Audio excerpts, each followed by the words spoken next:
पढ़ते हैं। सिंहासनस्थः रामः तथा प्रविशतः विदूषके उपदिश्यमान मार्गोः तपसो कुशलवः लवोः। ठीक है, कह रहे हैं सिंहासन पर स्थित राम, सिंहासन पे कौन बैठे हैं? राम।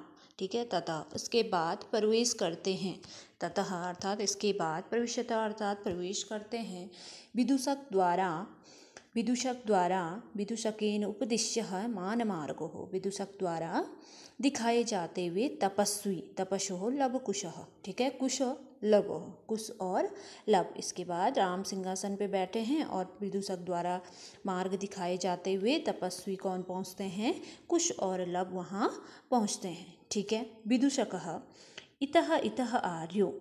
ठीक है, इधर इधर से आर्य। ठीक है, हे आर्यो इधर इधर से। ठीक है, कहते हैं हे आर्यो इधर इधर से। कौन कहता है? विदूषक।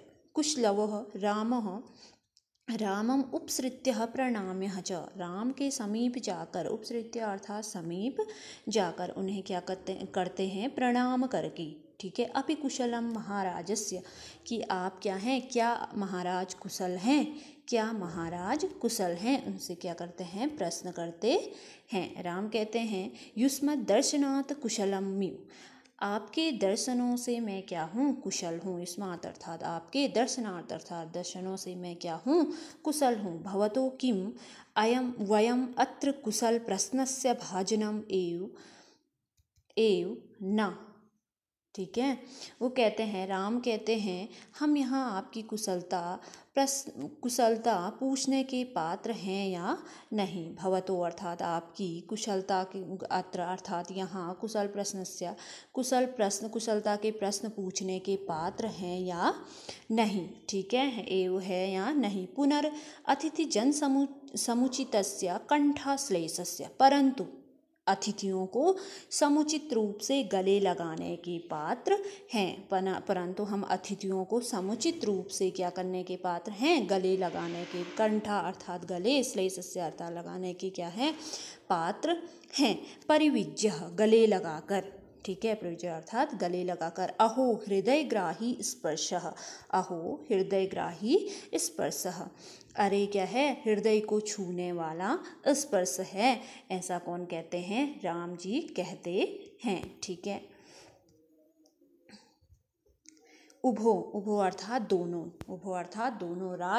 राजासनम खल्वेतत् न युक्त मध्यासितुम। ठीक है, दोनों कहते हैं, लव और कुश कहते हैं यह राजा का क्या है? आसन है। राजा आसनम खल्वेत तत्। ठीक है, यह राजा का आसन है, इस पर बैठना उचित नहीं है। सितुम अर्थात मध्य, इसमें बैठने क्या नहीं है? उचित नहीं है। राम कहते हैं सभ्य अवधानम न चरित्र लोपायः तस्मात् अंकः। कहते हैं व्यवधान से, रुकावट के साथ आचरण को लोप करते हुए कहते हैं कि यह क्या है? चरित्र लोपाय तस्मात् अंकः, आचरण के लोप के लिए नहीं है। पहले कहते हैं व्यवधान, रुकावट के साथ, आचरण के लोप के लिए नहीं है। ठीक है, तस्मात् अंकः व्यवहित मध्य अस्थायताम सिंहासनम। ठीक है, इसीलिए गोद को रुकावट के साथ तुम सिंहासन समझ करके इसके मध्य क्या कर दो?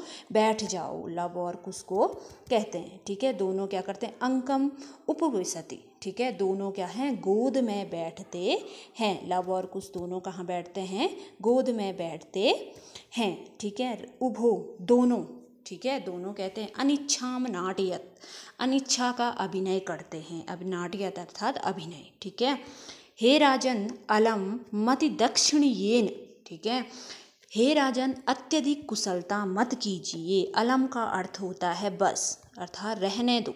ठीक है, अलम अर्थात रहने दो या बस। ठीक है, मत जिसको हम कहते हैं, ठीक है, कहते हैं कि बस करो, मतलब अत्यधिक तुम कुशलता मत करो। ठीक है, हे राजन अत्यधिक कुशलता मत कीजिए, ऐसे कहते हैं लव और कुश। राम कहते हैं अलम मतिशालीनतया, अधिक शालीनता मत कीजिए। ठीक है। राम भी कहते हैं अधिक शालीनता मत कीजिए, भवती शिशुजनो वयो अनुरोधात् गुण महत्ता अपि लालनीय एव। ठीक है, भवती शिशुजनो वयम अनुरोधात् गुणम महता अपि लालनीय एव। कहते हैं अधिक गुणी लोगों के लिए, अधिक गुणी लोगों के लिए भी छोटी उम्र के कारण, शिशु अर्थात छोटी उम्र के कारण बालक क्या होता है, शिशु अर्थात बालक क्या होता है, लालनीय ही होता है। एव अर्थात ही, लालनीय ही होता है। वज्रति हिम करो अपि बाल भावात पशुपति मस्तक केतकी कच्छत्वम। कहते हैं वज्रति हिम करो अपि बाल भावात। चंद्रमा बाल भाव के कारण, चंद्रमा बाल भाव के कारण ही शंकर के मस्तक पर, पशुपति अर्थात शंकर के मस्तक पर मस्तक का आभूषण बनकर, ठीक है, मस्तक पर आभूषण बनकर केतकी पुष्पों में निर्मित चूड़ा, केत का छत्वम अर्थात केतकी पुष्पों में निर्मित चूड़ा की भांति क्या होता है, सुशोभित होता है। ठीक है, यहाँ कहा गया है, राम जी कहते हैं अत्यधिक गुणी लोगों के लिए भी छोटी उम्र के कारण, पहले तो बालक क्या होते हैं, लालनीय ही होते हैं। चंद्रमा बाल भाव के कारण, अच्छा छोटा बाल भाव के कारण ही शंकर के मस्तक का क्या है, आभूषण बनकर केतकी पुष्पों में निर्मित चूड़ा की भांति। ठीक है, केतकी के पुष्प की उपमा की गई है कि निर्मित चूड़ा की भांति वो क्या होता है, गोल गोल सा सुशोभित क्या होता है, ऐसा कहा गया है। अगर आपको इतना अर्थ समझ में नहीं आया है, एक बार दोबारा से मैं आपको अर्थ समझा देती हूँ। कहा है, पहले कहते हैं सिंहासन पर स्थित राम, इसके बाद प्रवेश करते हैं विदूषक द्वारा मार्ग दिखाए जाते हुए तपस्वी कुश और लव। ठीक है, इथा इथा अर्थात हे आर्यों इधर इधर से।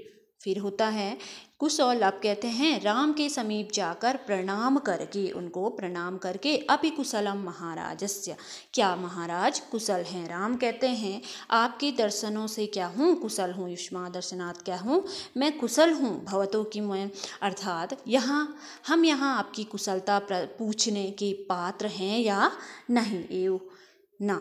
ठीक है, भाजनाम अर्थात पूछने के पात्र हैं या नहीं। फिर भी अतिथियों को समुचित रूप से गले लगाने के पात्र हैं। ठीक है, गले लगाकर।